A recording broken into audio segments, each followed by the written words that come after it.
Esse vídeo aqui é um pouquinho mais diferente do que eu tô habituado a trazer, tá? Porque esse vídeo aqui vai ser uma análise que foi pedida por um inscrito. Então, se você também quer pedir alguma análise, alguma coisa assim pra eu trazer aqui no canal, é só você deixar aqui nos comentários, tá? Mas no vídeo de hoje a gente vai analisar especificamente um fundo de shopping, tá? O fundo de shopping HGBS11, que é um fundo de shopping aí consolidado, é um dos maiores que a gente tem no mercado.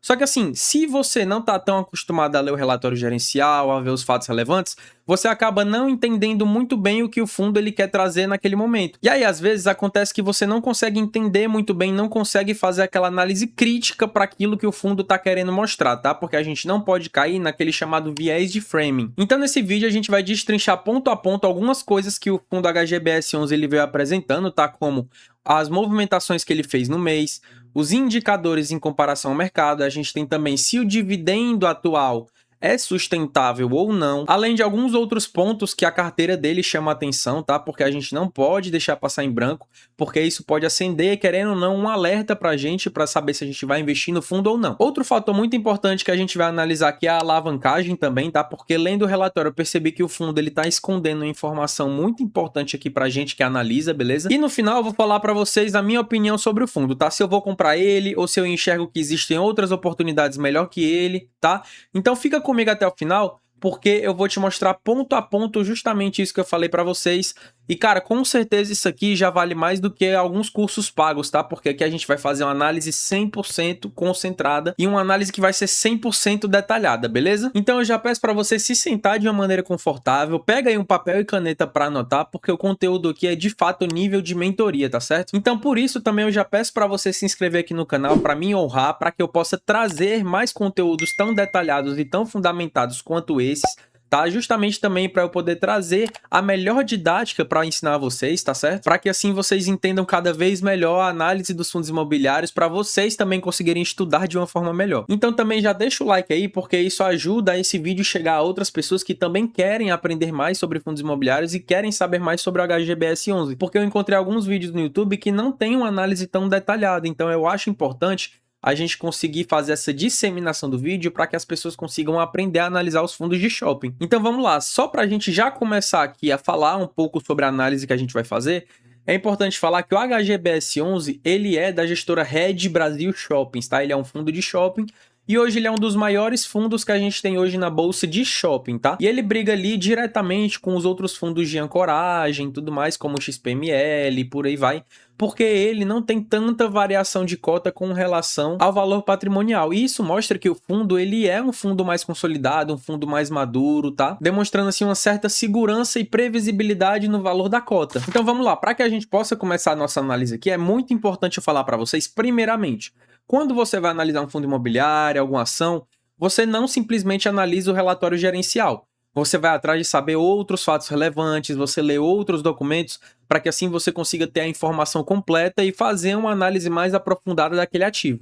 Então, para começar, eu trouxe para vocês aqui um fato relevante que foi apresentado pelo HGBS, que fala sobre a nossa 12ª emissão de cotas, ó, deixa eu trazer aqui para vocês. A gente tem aqui a nossa 12ª emissão de cotas, tá? E assim, a gente já pode ver aqui que essa emissão de cotas, essa subscrição, ela vai ser direcionada a investidores profissionais. Então, o que é que eu enxergo aqui a partir disso? Muito possivelmente, essa subscrição ela vai ser feita para fazer justamente o que tem outros fundos imobiliários fazendo, que é compra de imóveis, tá? A gente tem ali GGRC, TRXF, GARI11. Esses fundos imobiliários, eles já têm feito essas emissões de cota para comprar imóveis, tá? E por que que eu penso isso também? Hoje o fundo ele está sendo cotado abaixo do valor patrimonial. Então não faria muito sentido fazer uma subscrição de cotas ao preço que ele vai fazer, se você for levar em consideração o valor que está no mercado secundário, porque os cotistas, pessoas físicas como nós, preferiríamos investir por meio do mercado secundário. Então o que é que acontece? Desse jeito aqui que está aqui, a gente pode até analisar e pensar que de fato o que é que vai ser feito? Vai ser feita uma compra de imóveis. Porque esses investidores profissionais, se você pegar para analisar, eu vou só diminuir aqui esse tamanho aqui da espessura, porque está muito grande. Se a gente pegar para analisar de fato quem são os investidores profissionais, a gente vai ver que são fundos de investimento, pessoas jurídicas e por aí vai. Então, assim, a gente vê que essa subscrição de cota ela não vai ser direcionada especificamente para os cotistas, pessoas físicas e tudo mais, aquela galera que tem menos patrimônio, tá? E assim, Além disso aqui, a gente vê que, na verdade, o custo total vai ser um pouco maior do que o valor patrimonial. Vai ser de R$ 20,50, tá? Porque existe uma pequena taxa aqui de 20 centavos para que essa emissão seja feita. No mais, nesse documento aqui não tem tanta informação importante, mas fica aqui de ressalva que, na minha visão, justamente pelo público-alvo ser investidores profissionais, a gente vai ter aí essa emissão de cotas para compra de imóveis, beleza? Então, já passando aqui, a gente vai começar a nossa análise, beleza? E aqui já tem alguns pontos bem importantes que eu quero falar para vocês no tocante aqui do objetivo e da gestão que o fundo apresenta, beleza? O objetivo do fundo, como a gente sabe, né, é oferir rendimentos pela aquisição e exploração comercial de participações em shopping centers, tá certo? Então, assim, como a gente já sabe, né, o fundo de shopping e tudo mais, então, quanto ao objetivo, a gente tem só que ficar atento, porque o fundo, em qualquer momento, ele pode chegar a mudar um pouco o fundamento. E aí acenderia um ponto de alerta aqui. Mas no momento a gente vê que ele tá seguindo muito bem o objetivo do fundo, beleza? Então, já continuando, eu queria falar para vocês aqui, ó, até deixar uma anotação aqui do lado, sobre a taxa de administração, beleza? Essa taxa de administração, ele já tá dizendo aqui que inclui a taxa de gestão também, tá? Porque no fundo imobiliário, a gente tem a administradora, beleza? Tô escrevendo devagar porque eu tô escrevendo com o mouse, beleza?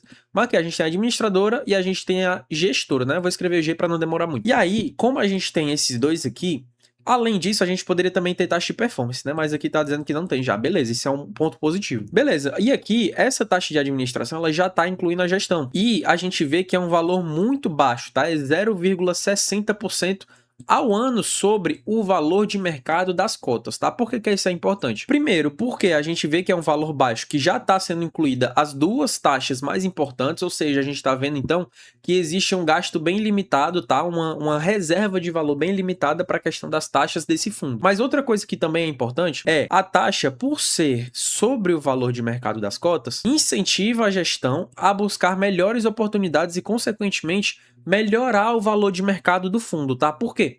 Quando o fundo ele tem as melhores oportunidades, ele faz as melhores compras, tem ali movimentações muito bacanas e transparentes, a gente vê que o valor de mercado do fundo ele só tende a aumentar, porque aí a gente vê que o fundo, como já vem acontecido, não tem uma grande variação de cotas, né? Não tem uma grande variação de valor dessas cotas. E o que é que acontece? O valor de mercado dele também não diminui muito, beleza? Até aqui tudo bem. Então, outra coisa que a gente vai ressaltar aqui já no começo, olha só, também deixei anotado aqui do lado, é o seguinte, o rating, o que é que seria o rating, tá? É meio que uma nota que os imóveis dentro do fundo possuem, para saber se o imóvel é de boa qualidade, se o crédito que tem dentro daqueles imóveis é um crédito bom e por aí vai. E a gente vê aqui que o rating dele é AA+. E o que é que isso significa? Significa que é um excelente rating, tá? Por quê?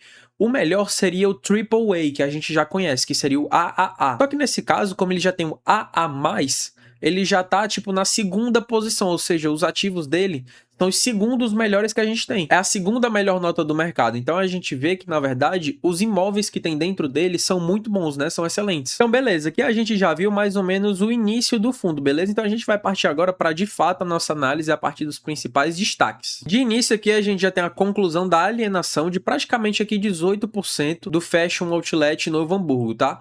E o que é que isso significa para a gente do fundo? Primeiramente, se a gente for dar uma lida aqui que eu vou mostrar para vocês, a gente fez uma venda de ativo muito boa, tá? Por quê? Primeiramente, olha só, foi pago o preço de 63 milhões e o pagamento ele vai ser dividido em 5 parcelas, tá? E o que é que acontece? A gente tem que analisar algumas coisas para saber se essa venda ela foi boa ou não. E uma das coisas que a gente analisa é o cap rate, beleza? E o que seria o cap rate? O cap rate é mais ou menos ali basicamente a taxa de retorno esperada e aceita pelo vendedor quando ele está vendendo aquele ativo, considerando o resultado operacional que ele tem. Então aqui a gente teve que o cap rate foi de 7,7%. E o que é que isso significa para a gente? Para quem não sabe, hoje os fundos de tijolo eles estão com a média entre 6 a 10% de cap rate, beleza? Só que esses 10% eles aparecem hoje em dia porque a gente não está acostumado, porque a gente vê uma taxa Selic de 2 dígitos desde 2020 praticamente, né? 2021. Então acontece que desde lá os fundos eles estão tendo um cap rate maior. E isso não significa necessariamente que o cap rate que hoje a gente está tendo aqui, por exemplo, de 7,7% é ruim. Tá? É justamente porque a gente está mal acostumado. Então, se a gente for pegar esse cap rate aqui em tempos normais, a gente tem que o cap rate é um cap rate bom. Porque, normalmente, o cap rate de fundos de shopping, de fundos de tijolo no geral, ficam entre 7 a 9%, tá? Só que o comum, na verdade, é a gente ver que chega até 8%. Então, um cap rate aqui de 7,7% é um cap rate que a gente já está trazendo que mostra uma qualidade muito boa e mostra um retorno muito bom sobre aquele imóvel, beleza? Mas não só isso, ó, tá meio rasurado aqui, mas dá para ver ainda, ó. Adicionalmente, o preço da transação representa um valor de 29,4% superior ao valor do último laudo de avaliação do ativo. O que é que isso significa? Significa que o ativo ele foi vendido por 29,4% a mais do valor do que ele de fato vale, por assim dizer. É como se eu pegasse um ativo aqui que vale 1 milhão e eu vendesse ele por 1.294.000, por exemplo. Aí aqui a gente já tem, ó, a transação gerará um lucro não recorrente de aproximadamente 48 milhões, tá? Vou arredondar aqui, o que equivale a 33 centavos por cota de reserva não acumulada. Então vamos lá. Aqui ele mostra quando é que ele vai receber as parcelas, beleza? E aqui a gente já recebeu a primeira parcela de 2026. Então a gente ainda tem 25 centavos para receber. Isso aqui vai ser muito bom porque a gente vai poder reforçar a nossa reserva não acumulada para depois ser redistribuída para a gente que somos cotistas, beleza? Outra coisa muito importante que a gente pode falar aqui desse Fashion Outlet Novo Hamburgo ainda é que foi realizada uma venda de 4,9 vezes superior ao custo de aquisição. E não só isso, né? Esse investimento ele gerou uma taxa interna de retorno, né? Uma TIR de quase 25% ao ano. E isso é uma taxa muito boa para o fundo, beleza? Agora, já passando aqui para a nossa próxima parte da análise, a gente vai ter uma outra alienação aqui, tá? Dessa vez foi de 19% do Shopping Jardim Sul. Ficou meio ruim aqui, porque eu disse, cara, eu tô usando o mouse aqui para escrever e é bem ruim. Mas, enfim, acho que dá para entender, beleza? Então vamos lá, a alienação de 19% aqui do Shopping Jardim Sul vai ser pelo preço de 128 milhões dividido em 4 parcelas, beleza? Novamente a gente fala aqui do cap rate que também vai ser de 7,7% e a gente já viu que esse é um bom cap rate para fundos de shopping ou fundos de tijolo no geral. E aqui esse vai gerar um lucro de aproximadamente 12 centavos por cota. E essa transação vai provocar um aumento de 2,9% no valor patrimonial do fundo, tá? Porque às vezes acontece um desinvestimento e tudo mais, e aí a média do valor do fundo ela acaba aumentando. Mas é importante a gente citar que essa venda, essa operação, ela está sujeita a condições precedentes, tá? Para transações dessa natureza, incluindo a finalização de alguns documentos da transação, tá? Então a gente tem que ficar atento para ver o que é que o fundo ele vai apresentar para a gente nos próximos relatórios ou fatos relevantes. Outra coisa que a gente pode falar ainda também da alienação do Jardim Sul é a questão do reposicionamento do portfólio, tá? Uma reciclagem, por assim dizer, tá? Uma diversificação maior do patrimônio, por assim dizer. Por quê? O fundo, ele tinha 90% de participação no ativo. E aí ele vendeu 10% e agora ele tá vendendo a fração de 19%. Então, assim, ele reduz a representatividade na carteira, fazendo uma diluição do risco e fazendo uma diversificação maior no patrimônio, porque aí a gente vê que não tem uma receita tão grande vinda somente desse shopping. Então, aqui a gente pode ver que além de reduzir a representatividade na carteira, a gente ainda vai ter um lucro de 15 milhões com a operação. E aí aqui a gente também fala um pouquinho mais sobre cap rate, tá? Mas no mais, é mais ou menos a mesma coisa que eu falei para vocês aí em cima. Então, vamos lá. Passando para a nossa próxima parte da análise, a gente vai falar um pouquinho da comparação do HGBS com a média dos outros shoppings, beleza? Vamos lá. Em maio, o mercado de shoppings brasileiro apresentou um crescimento de 0,1%, tá? E isso a gente pode ver aqui no gráfico também. Enquanto o HGBS, ele apresentou um crescimento de 6,9%, tá? Então a gente vê que o HGBS nesse quesito aqui, tá? De monitoramento mensal e tudo mais, com relação ao mercado de shoppings em si, na questão das vendas, a gente vê que o HGBS, ele apresentou um resultado bem maior do que a média do mercado, tá certo? Mas no mais, eu acho que é mais ou menos isso que importa aqui, tá? Então aqui a gente já passa um pouquinho para a vacância, também comparando com relação à média do mercado. E a gente vê que o HGBS, ele tá dentro da média, tá? Ele não tá com tanta vacância, mas também não tá tão inferior à média. Então tá tudo certo também. Até porque a gente pode ver que o fundo, ele tem uma vacância mais ou menos desse tipo, tá? A gente vê que em dezembro de 2023 ele tinha uma vacância de 6,2%, tá? E assim, sendo muito sincero com vocês, quando a gente está analisando o fundo de shopping, a gente espera que o fundo de shopping ele tenha uma vacância. Não é igual a um fundo de logística, a um fundo de renda urbana, que normalmente a vacância é mínima. No caso dos fundos de shopping, a gente vê uma vacância maior, tá? Justamente porque a gente mexe ali com vendas, mexe com lojistas e tudo mais, então acaba que, a depender do momento da situação do mercado, a gente vê uma vacância ali, tá? E assim, a gente vê também que o HGBS, ele tá dentro de uma média histórica ali de vacância que ele já possui, beleza? Então assim, na nada com que se preocupar aqui com relação à vacância, tá? A HGBS aqui tá tudo certo quanto a isso. E aqui a gente já passa para os nossos indicadores operacionais. Quanto aos indicadores operacionais, a gente tem que lembrar que os fundos de shopping, eles têm alguns indicadores específicos para eles. E normalmente a gente vê as vendas, o NOI, que significa o Net Operating Income, que é mais ou menos ele pegar a receita, diminuir as despesas e tudo mais, não significa o lucro líquido, tá?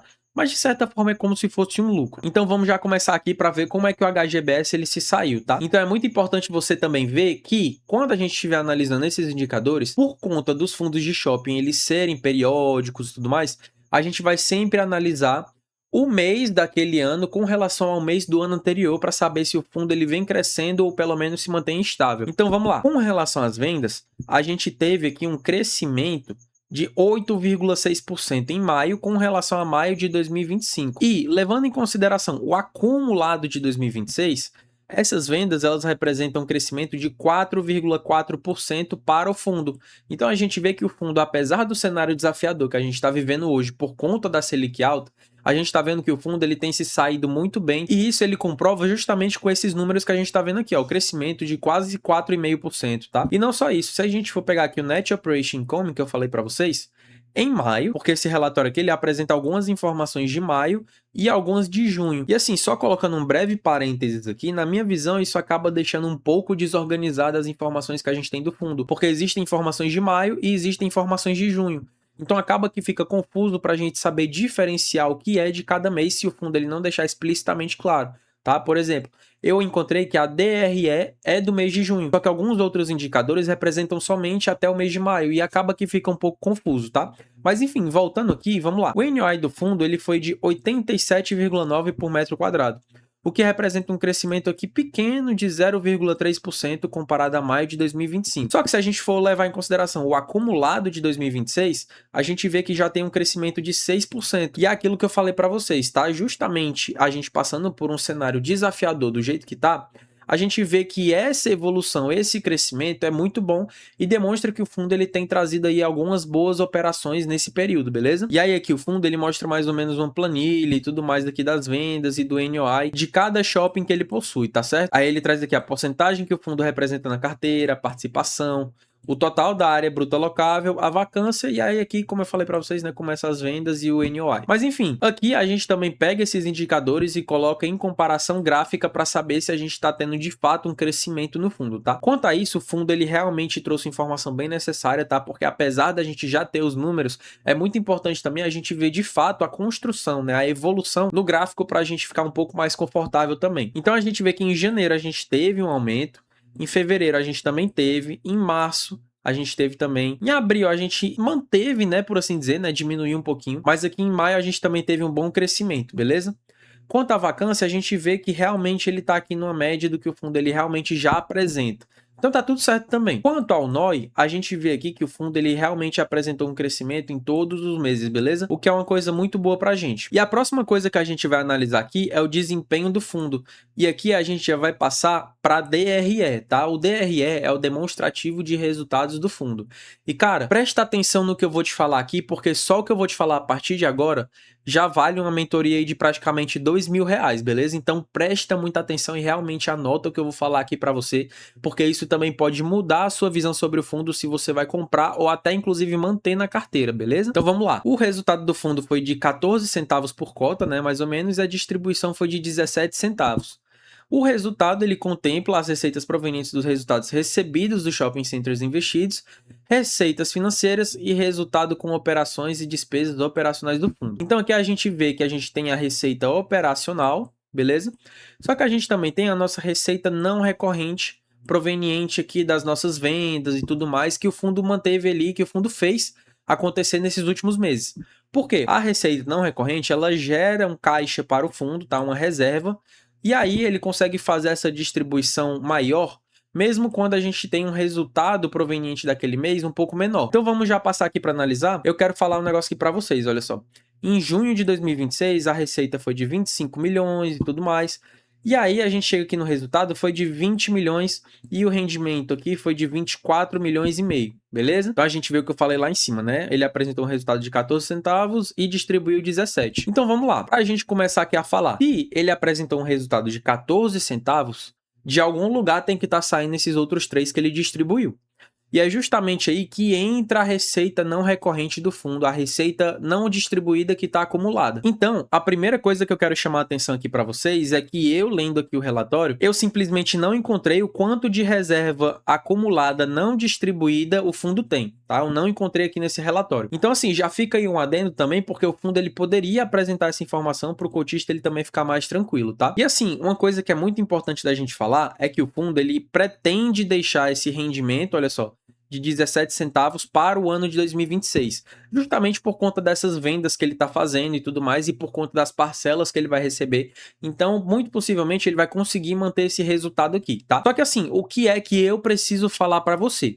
Esse rendimento aqui, por conta dessa reserva acumulada, uma hora pode diminuir. Tá? Por quê? Porque o fundo ele já está distribuindo mais do que ele tem de resultado operacional. E o que é que a gente tem que fazer aqui? Sempre que a gente for escolher um fundo para analisar e tudo mais, a gente tem que ver algumas coisas, como quanto tempo aquela reserva vai durar. E aqui a gente não consegue ver porque o fundo ele não diz ao certo quanto de reserva ele tem e quanto ele vai ter. Porque apesar da gente ver lá em cima mais ou menos o que ele disse, ele não mostra quanto ele tem de reserva acumulada para a gente poder fazer essa somatória e ver mais ou menos ali mês a mês quanto ele está gastando. Segundo ponto, como a gente não tem como ver isso aí, a gente tem que ver primeiramente qual é o resultado recorrente do fundo, para saber se o fundo ele consegue manter aquele dividendo sustentável e tudo mais pelo máximo de tempo possível. Então, para a gente poder fazer o cálculo aqui, para saber qual é o valor recorrente do fundo, a gente tem uma forma de fazer que, na minha visão, é a mais tranquila de se fazer e qualquer um consegue aprender, beleza? O que é que a gente vai fazer aqui? A gente vai pegar a receita imobiliária e a gente vai pegar o total de despesas que o fundo tem. E aí, o que é que a gente vai fazer agora? A gente vai pegar aqui a nossa calculadora, beleza? Ó, deixa eu pegar aqui. Pegando a nossa calculadora, a gente vai fazer aqui a nossa subtração de quanto a gente tem de receita imobiliária e quanto a gente tem aqui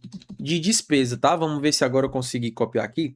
Subtração de despesas. E aí a gente tem esse resultado aqui de 113 milhões e meio. E a partir desse resultado operacional que ele tem, a gente vai primeiro dividir por 6 meses, tá? Porque esse resultado operacional, ele é por meio de 6 meses, tá? Então vamos pegar aqui e dividir por 6, tá? E aí a gente tem esse valor aqui. E a partir desse valor é que a gente vai pegar e dividir pelo número total de cotas que ele tem, tá? E aí a gente vai ver que o resultado operacional do fundo, em verdade, é 13 centavos, tá? Como a gente pode ver aqui.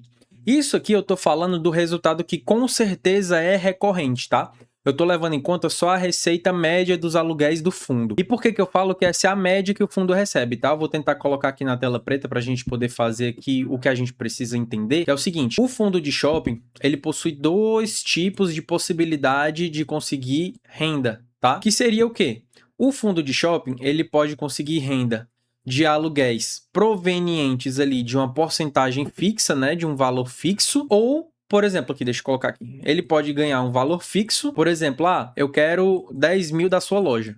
Beleza? Ele pode ganhar o dinheiro assim, com valor fixo, mas ele também tem outra forma aqui de ganhar dinheiro, que seria uma porcentagem em cima das vendas que aquela loja fez. Por exemplo, digamos assim, o contrato que o fundo de shopping tem com as suas lojas é: você, lojista, vai me entregar 10 mil reais se suas vendas não ultrapassarem valor X. Mas, digamos aqui que nessa porcentagem ele cobra 10%, o lojista faz um lucro de 200 mil. Então, nesse caso, o que é que seria mais rentável para o shopping, né? O shopping, ele preferiria pegar aqui os 10%, porque 10% de 200 mil dá 20 mil, né? Desculpa aí a letra, né? Porque eu tô desenhando aqui com o mouse e tal, então é um pouquinho ruim.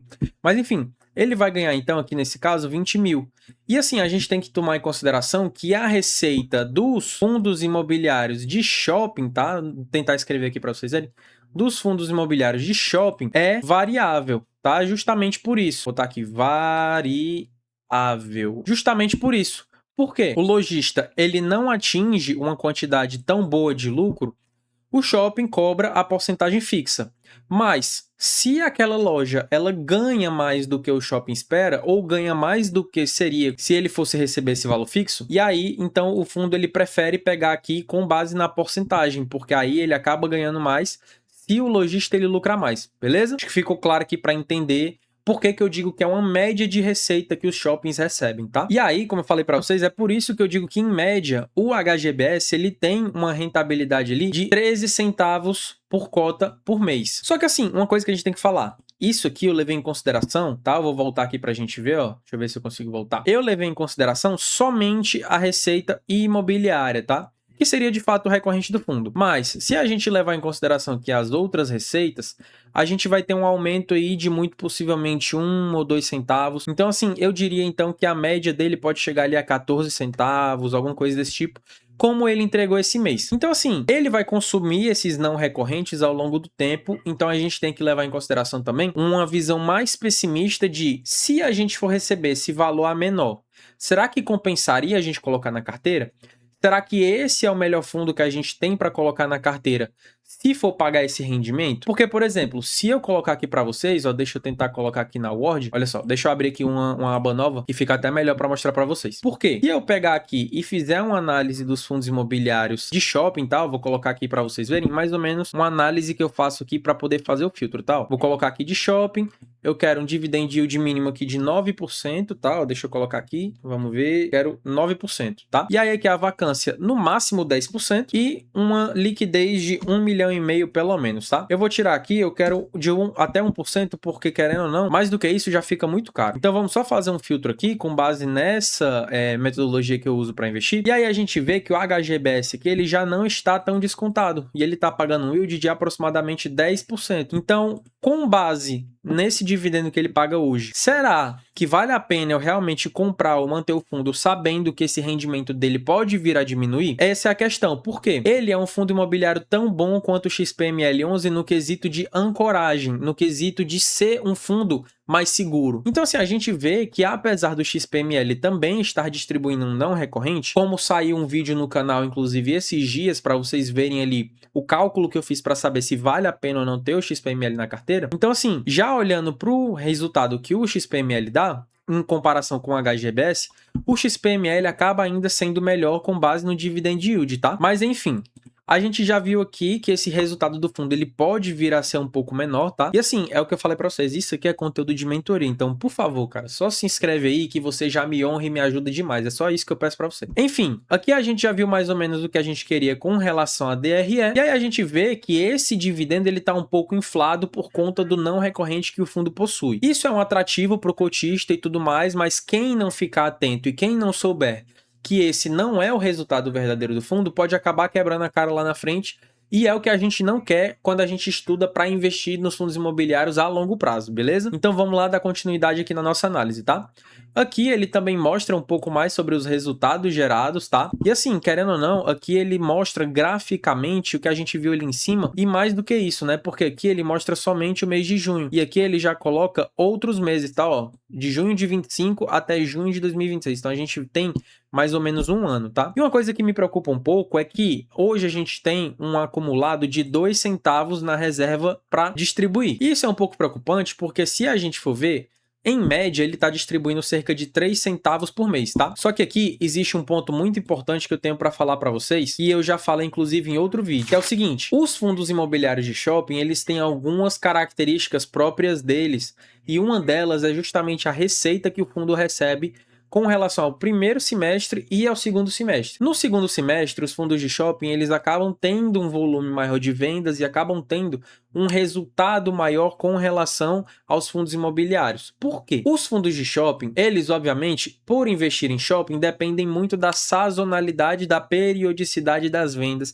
dependem ali dos feriados ou alguma coisa desse tipo, porque aí a galera acaba comprando mais coisas. E a gente sabe que o segundo semestre ele tem alguns fatores que fazem a receita ser maior, pelo menos ali em julho, em outubro, em novembro e dezembro. E aí a gente já pega praticamente 2 férias escolares, né, que seria julho e dezembro, e a gente ainda pega alguns feriados aqui no meio do caminho. Isso faz com que a receita que o fundo gere seja maior. Então, apesar dele ter só um resultado acumulado de 2 centavos para distribuir, pode ser, tá? Não é certeza, pode ser que ele vá continuar distribuindo essa quantidade de dividendos justamente porque o HGBS vai ter uma receita vinda ali dos shoppings e tudo mais maior. E assim ele vai conseguir manter esses dividendos até que ele receba as parcelas das vendas que ele fez dos outros shoppings, beleza? E assim, isso que a gente viu aqui, a gente tá vendo que o fundo ele tá distribuindo um não recorrente, né? Por exemplo, aqui a gente vê que ao passar dos meses ele vem distribuindo, aqui ó, tem 4 centavos, aí aqui foi para 2, tá? Então a gente vê que ele não consegue manter ali uma reserva bem grande porque ele tem que estar o tempo todo distribuindo. Isso quer dizer que o fundo é ruim ou inseguro por ele ter que estar o tempo todo distribuindo um não recorrente? Não, de jeito nenhum. Só que esse é um ponto que chama a nossa atenção, né? Justamente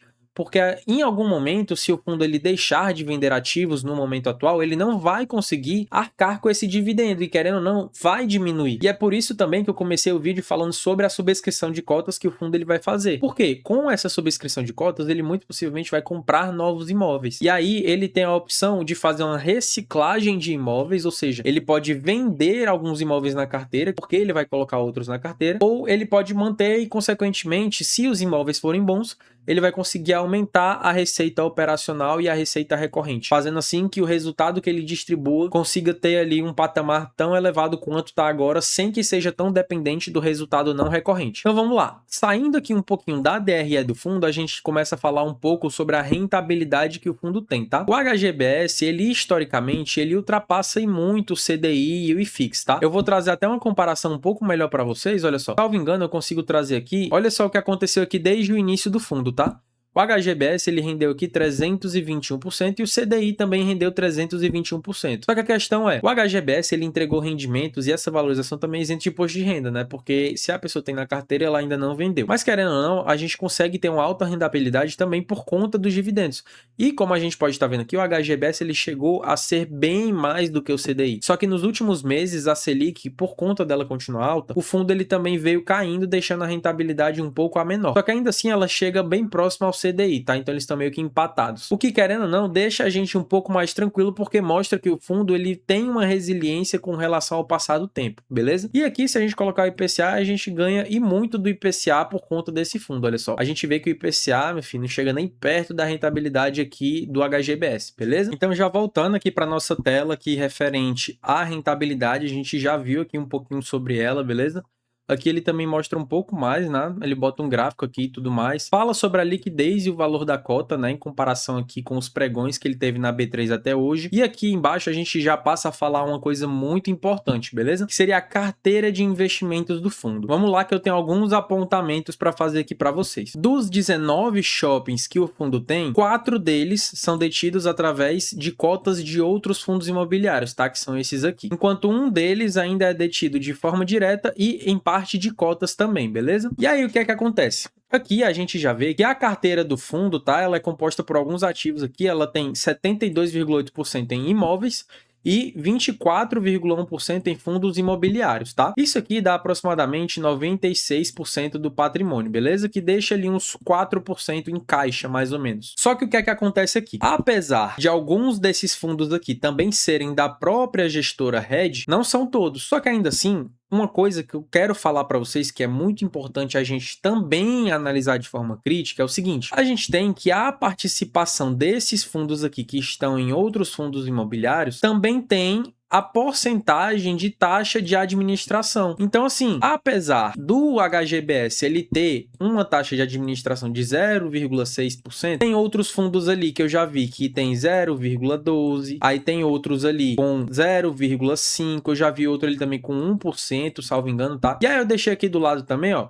Diferentemente do Gary, aqui não são todos os fundos dele. Então ele paga a taxa de gestão para outros. Ele não faz a gestão de todos esses fundos, tá? Salvo engano, tem 2 deles aqui que não fazem parte do HGBS. Então ele paga integralmente a taxa de administração desses outros, enquanto o que ele possui em fundos imobiliários, a gente paga, só que quando a gente vai falar sobre o HGBS, a gente não paga uma dupla taxa. A gente paga referente a esses fundos, mas com o HGBS a gente não paga. E enquanto os outros fundos que não fazem parte da gestão da Red, a gente paga sim essa dupla taxa, tá? Então acaba que diminui o rendimento que o cotista possui. Ali é um rendimento mínimo, mas querendo ou não, é um rendimento que a gente deixa de ganhar. Então eu considero isso como um ponto negativo, tá?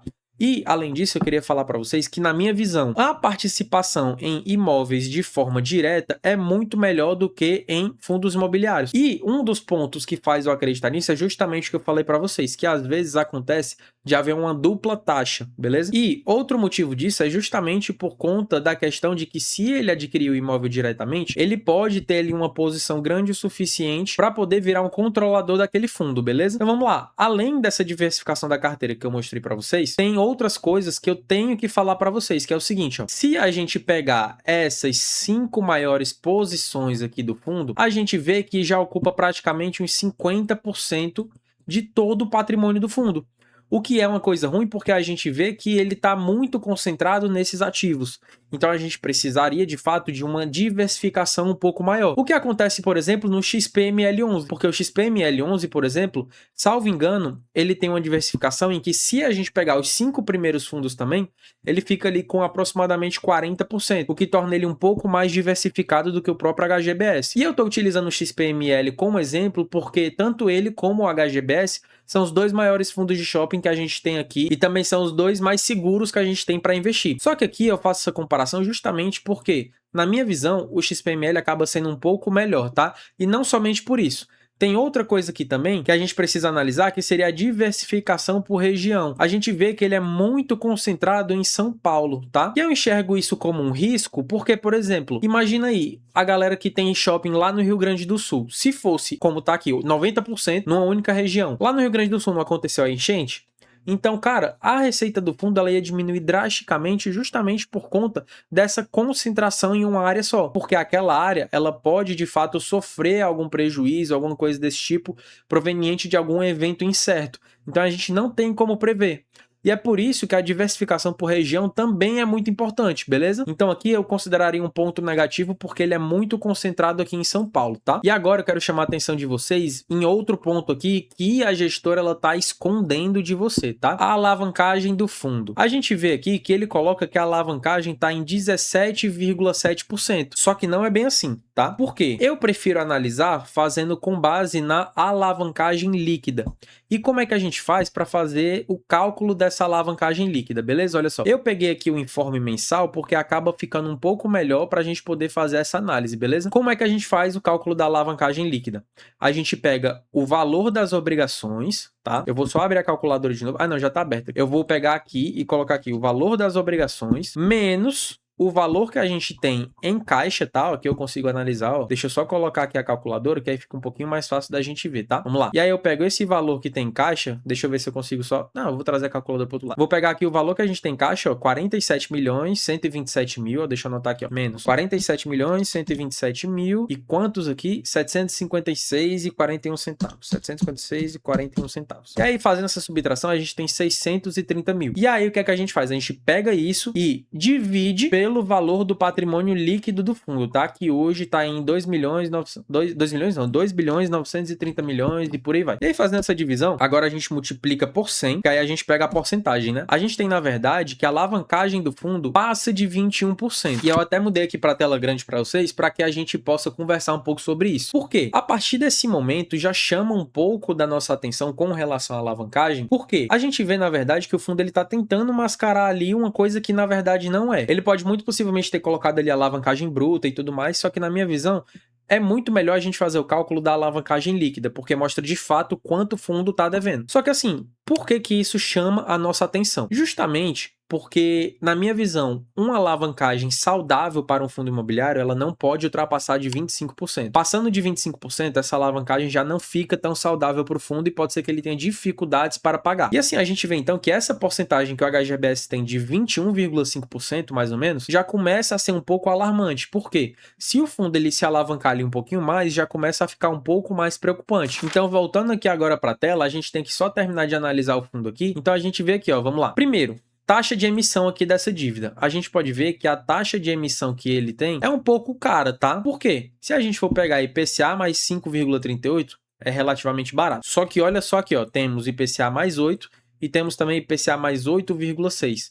E, cara, isso aqui hoje tá dando aproximadamente aí, se a gente botar aqui, ó, 5 mais 8,6, né? Então, tá dando aí praticamente o que o CDI tá dando. A gente tá vendo aqui, então, 13,6%, beleza? E aí, se a gente pegar o CDI, hoje o CDI ele tá 14,15. Então, se a gente somar aqui 1,75, a gente já vai ficar aí com 15,9%, tá? Então, na minha visão, essas dívidas aqui que o fundo ele tem hoje são dívidas caras. E por que que eu chamo a atenção de vocês para essa parte? Justamente por conta do fluxo de pagamentos que o fundo ele vai precisar fazer nos próximos anos, tá? Em 2026, a gente vê aqui que ele pagou um total de praticamente 75 milhões. Só que, olha só, em 2027 e 2028, ele tem 2 anos aqui que ele vai ter que fazer uma amortização absurda, tá? Isso pode impactar muito no rendimento que o fundo ele pode apresentar, porque apesar de, se ele conseguir manter esse resultado que tem hoje ou conseguir aumentar, a gente muito possivelmente vai ter um aumento nas despesas do fundo e, consequentemente, vai derrubar o rendimento por cota que vai ser distribuído pelo fato da quantidade de dinheiro que ele vai precisar desembolsar para poder pagar essas dívidas nos próximos 2 anos, beleza? E assim, isso aqui é um ponto de atenção justamente porque a gente pode ver, talvez outros fundos como o XPML, muito possivelmente, a gente vai ter aí uma dívida mais saudável de ser paga ao longo desses outros anos. E aí, assim, isso que eu tô dizendo para vocês é só uma coisa que pode vir a acontecer, né? De diminuir o rendimento do fundo. Só que, como a gente sabe, existem algumas saídas para que o fundo ele possa destravar lucro tanto para o cotista como para poder pagar essas dívidas aqui, tá? Que seria a venda de fundos imobiliários, subscrição, né? Vou botar aqui só um S, subscrição ou venda de shoppings, tá? E assim, a subscrição ele está fazendo agora, mas é para compra de imóveis. E fundo imobiliário, eu acho que ele não vai vender, por quê? Porque hoje a gente tem esses fundos imobiliários que ele tem na carteira, são mono-inquilinos, né? São mono-shoppings. Então eu acho que não tem muita possibilidade dele vender, porque faz parte ali do portfólio dele, querendo ou não, tá? E aí sobra pra gente a venda de imóveis. E por que que eu acho que ele vai fazer isso, né? Porque que ele consegue destravar lucro pro cotista e destravar um dinheiro para pagar essas dívidas sem que haja um prejuízo muito grande pro cotista, tá? E é isso que a gente precisa, porque senão a gente vai acabar vendendo fundo para comprar outro. E mais, eu enxergo que ele pode vir a fazer isso justamente porque ele vai comprar novos imóveis e, consequentemente, fazer uma reciclagem de portfólio pode vir a ser algo benéfico para o fundo. E aqui embaixo ele vai começar a falar dos shoppings no geral. Aqui a gente tem o Shopping Jardim Sul, aqui embaixo a gente tem o Shopping Penha. E aí aqui ele vai falando sobre os shoppings, tá? De forma específica, beleza? E aqui, antes da gente concluir, eu preciso fazer um apontamento aqui que, na minha visão, ele é muito necessário. Porque muito possivelmente a gestão ela confunde a transparência com poluição informativa. Na minha visão, o relatório aqui do HGBS ele podia ser um pouco mais compacto, no sentido de não repetir tanta informação, porque a gente viu aqui no decorrer desse vídeo que ele repetiu ali algumas informações. Então, às vezes, enxugar essas informações para colocar outras que também são muito pertinentes aqui para que a gente possa analisar a saúde do fundo, como, por exemplo, a vacância financeira, né? Porque existem lojas que estão desocupadas, então a gente tem que saber qual é a porcentagem que impacta sobre o fundo no quesito financeiro, porque a gente tem ali a vacância física, mas a gente também precisa saber a vacância financeira, porque isso pode ser uma coisa que vai trazer um ponto de alerta maior para o fundo, né? Um ponto de atenção que pode, às vezes, fazer uma mudança na sua decisão. Então, às vezes, essa poluição informativa que eu enxergo nesse fundo acaba deixando outras informações de lado que poderiam lhe ajudar na sua análise. Então, assim, eu sei que, na verdade, ele está tentando mostrar aqui serviço e tudo mais, quer fazer um relatório bom. Só que um relatório bom é diferente de um relatório que tenha muitas páginas. O relatório bom é aquele que entrega as informações certas, nos lugares certos e que não ficam ali tentando esconder alguma informação ou o que importa de fato atrás do volume de quantidade de páginas, beleza? Então vamos lá, pra gente fechar aqui. O HGBS, na minha visão, ele é sim um bom fundo, tá? Tem esses pontos de atenção que eu falei pra vocês. Por que que eu falo sobre eles também? Porque assim a gente pode comparar o HGBS com outros fundos que são tão bons quanto ele, como o XPML, para a gente saber se de fato existe uma oportunidade de aporte no HGBS ou se é melhor a gente procurar outra oportunidade naquele momento. Então, na minha visão, o HGBS é sim um bom fundo, é um fundo bem estável. Ele veio mostrando ali ao longo do tempo que tem uma rentabilidade, uma resiliência ao longo do tempo, mostrando que ele consegue sim superar o CDI diversas vezes, tá? E não somente isso, a gente vê também que ele tem um poder de barganha, um poder de negociação muito bom. Tanto que ele vendeu um imóvel com quase 30% a mais do valor de mercado, beleza? E não só isso também, a gente viu também que os imóveis que ele possui dentro dele são muito bons, né? Ele tem o rating aí de AA+, tá? Que é quase um AAA, então tudo certo também com a qualidade dos shoppings. Mas, cara, sendo muito sincero pra você, esses pontos de atenção aqui que a gente viu no relatório me fazem acreditar que hoje o XPML é melhor e tá em uma melhor oportunidade para aporte. Apesar do PVP ali eles estarem muito parecidos e o XPML tá com um pouco menos de oportunidade, a rentabilidade e a segurança hoje que o XPML entrega no quesito diversificação, destravamento de lucro para cotistas, entre outros fatores, me fazem entender que o XPML hoje seria melhor para aporte do que o HGBS. Só que eu quero que você também repare uma coisa, tá? No meu método de alocação, a gente tem que hoje os dois eles não estão em tanta oportunidade. Então, se fosse de fato para aportar, eu não aportaria em nenhum dos dois no momento atual.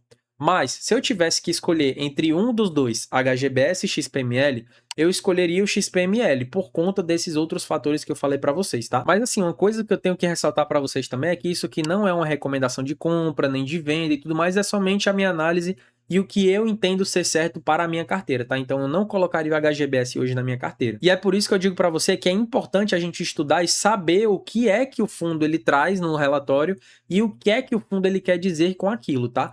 Porque a gente pode ver também que existem alguns pontos de atenção que a gente precisa de fato estudar e aprofundar para ver se o fundo ele está falando a verdade ou não, para que a gente também não caia no chamado viés de framing. Então, se você quiser entender mais também sobre essas coisas, eu já recomendo aqui para você e sugiro que você se inscreva aqui no canal, tá? Para que eu possa também trazer cada vez mais vídeos didáticos e mais aprofundados para que eu possa ensinar a vocês a forma correta de analisar um fundo imobiliário, alguma ação, para que vocês também possam entender e evoluir, crescer esse conhecimento que vocês têm sobre o mercado financeiro aqui no Brasil, beleza? E já deixa o like aí também para você me honrar tanto com o like quanto a inscrição e também para fazer com que esse vídeo possa se propagar e chegar às pessoas que tenham dúvidas, seja quanto ao HGBS ou quanto a outros fundos imobiliários ou ações, para que assim elas possam entender e ficar um pouco mais tranquilas ou que possam de fato aprofundar o conhecimento, que é justamente o meu propósito aqui, tá? Ensinar vocês a investir de uma forma mais segura e manter uma rentabilidade em um nível acima da média. Então, meus queridos, esse foi o vídeo, espero que o Papai do Céu abençoe muito vocês e até o próximo vídeo que será excepcional.